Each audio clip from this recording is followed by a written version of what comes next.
نرجع بالزمن كتير لأكتر من 100 سنة. أول محترف مصري وعربي في تاريخ الدوري الإنجليزي أو في التاريخ عموما، حسين حجازي، اللي حكايته كلها ريسك. يعني مثلا اللي يخلي واحد يسيب حياته الرفاهية ويروح انجلترا، وليه رفض يلعب في فولهام، وليه منعوه من المشاركة مع منتخب مصر في أولمبياد 28، وازاي الحرب العالمية قضت عليه. بس قبل ما ابدأ احكي، مساء الخير، يا رب تكون بخير، شايك او قهوتك واشرب ميه عشان صحتك، ويلا بينا نبدأ. محمد أبو الدهب حجازي واحد من أعيان البلد وأغنى أغنياء الشرقية في القرن ال19، وكان عنده ابن وحيد هو اللي بيدير أموره، وكانوا عايشين في قرية الكرمولة في بلبيس في الشرقية. وفي يوم 14 سبتمبر 1889 بيتولد حسين حجازي، والعيلة بعدها بتنتقل عشان تعيش في القاهرة، تحديدا في عابدين. وحسين عاش طفولته كلها هناك وتعلم، ولكن كان شغفه في حاجتين بس: رياضة الجري والكورة، وكان دايما بيتفوق على أصحابه والإنجليز في الرياضتين دول، وده لأنه كان سريع وخفيف قوي، وكان دايما بيكسب كل البطولات الودية اللي بتتعمل في القاهرة. لكن اللي يخليك تستغرب إن حسين وهو عنده 16 سنة اتجوز وخلف منها 5 عيال، 3 منهم قبل ما يتم ال20 أصلا، وهم محمد وممدوح ويحيى.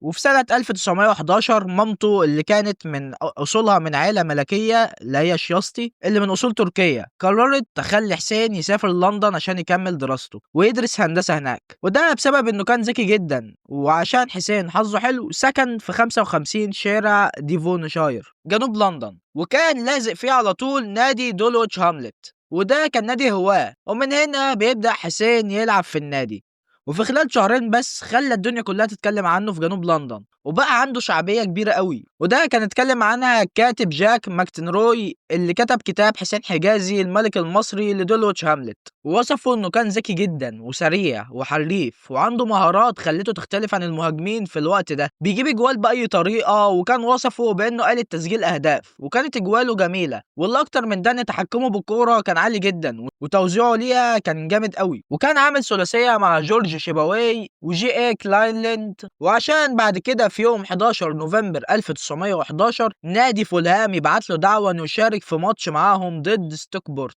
في الدوري، وساعتها فولهام كان في الشامبيونشيب او في الدرجة التانية. وفعلا حسين قبل الدعوة واستقبلوه استقبال كويس هناك، ولعب، وبعد ربع ساعة بس جاب جول وعمل كذا اسيست، وده اللي خلى فولهام يختاروه عشان يسافر ويلعب معاهم ماتش ضد ليدز يونايتد. لكن حسين حجازي رفض، وده بسبب ارتباطه وانتمائه لدولوتش هاملت، وكمان النادي كان متمسك بيه، لان مش فولهام لوحده اللي كان عايز يشتري حسين، لا كان في عروض تانية كتير. وفعلا النادي حصل حسين وخد منه تعهد انه مش هيسيب النادي، والنادي قدم لاتحاد الكرة وقتها طلب بانه يحمي حسين ضد اغراءات الاندية بموجب القاعدة 37، واللي بتنص ان ممنوع اي شخص او اي نادي يخلي لعيب يسيب فريقه ويمشي. لكن فولهام مسكتش وقالوا ان دولويتش سيتي منافقين، وردوا ده ببيان عشان بيقولوا ان الفرقة الكبيرة بتعيش على الفرقة الصغيرة، والفرقة الصغيرة بتعيش على الفرقة اللي اصغر منها، بحيث ان نادي دولويتش كان بيروح لناشئين الفرق التانية ويختار منها اللعيبة الكويسة من الفرق المحلية اللي في المنطقة. نرجع تاني لحسين اللي استمر مع دولويتش لحد موسم 1914، وفي الفترة دي كان شارك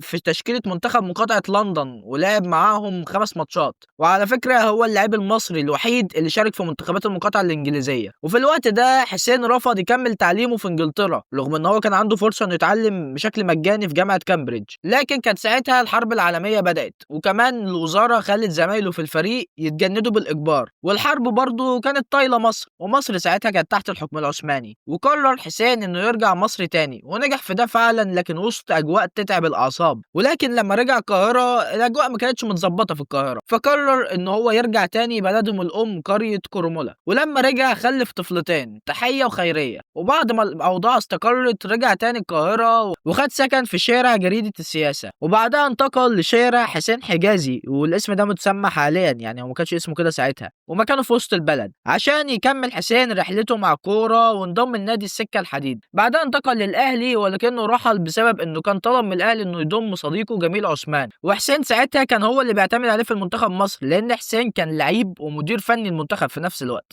لكن الأهلي رفض، فحسين ساب الأهلي وراح الزمالك، وبعد فترة رجع الأهلي تاني. يعني أعتقد الموضوع من زمان قوي، يعني موضوع الأهلي والزمالك ده. ولكن للأسف زوجته بتتوفى، وبنته ما كانتش لسه كملت ال10 سنين، وعلى فكرة حسين حجازي كان من أكبر المساهمين في تمصير الأندية، بحيث إن هو كان من أحد المساهمين بشكل كبير في تحويل النادي المختلط لنادي الزمالك. وحسين حجازي اللي هو أسطورة مصرية كان دعا إنه يتم عمل اتحاد كورة مصري، وساهم فعلا في ده، وكان عضو في أول مجلس إدارة لاتحاد الكورة تحت رئاسة جعفر ولي باشا. ومعلش لو هقطعك، عارف في الكارير مود مش انت بتبقى رئيس النادي ومدرب وبتلعب؟ تخيل لو قلت لك ان حسين حجازي كان بيعمل كل ده في وقت واحد. اه والله كان لاعب في الاهلي، وكان قائد في منتخب مصر، ومدرب منتخب مصر، ومنتخب مصر الاولمبي، وعضو باتحاد الكوره، وعضو باللجنه الفنيه بالاتحاد المصري لكره القدم. يعني وليلة جامدة أوي سعادتك. ولما الحرب العالمية خلصت والعالم بدأ يشد نفسه، كان حسين حجازي بدأ يتألق مع منتخب مصر، بحيث انه لعب مع منتخب مصر في الأولمبياد الدورة السادسة والسابعة اللي كانت في عام 1920 و 1924. وحسين حجازي كان أكبر لاعب يسجل في الأولمبياد، بحيث انه جاب جول في المجر في أولمبياد باريس 1924، وكان ساعتها عنده 37 سنة. ولكن للأسف الرقم ده اتكسر بعد كده على إيد ريان جيجز في أولمبياد لندن 2012. وحسين كان غاب عن أولمبياد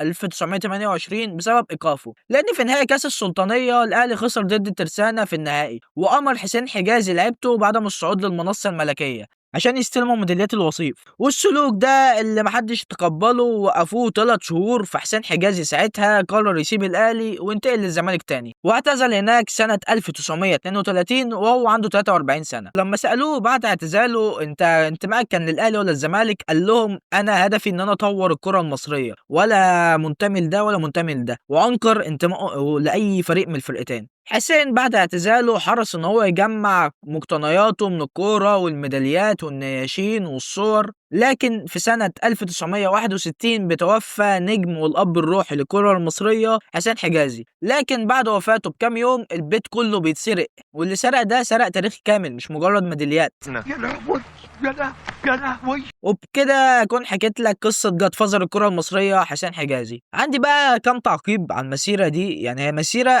يعني لحد دلوقتي انا عايز اعرف ازاي ما السينما ما قررتش انها تعمل عنها فيلم، يعني انت او مسلسل. انت بجد قصه زي دي المفروض انت تحولها فيلم او مسلسل. انت اللعيب ده كان حديث لندن، جنوب لندن كانت بتتكلم عنه كله، كان حديث انجلترا.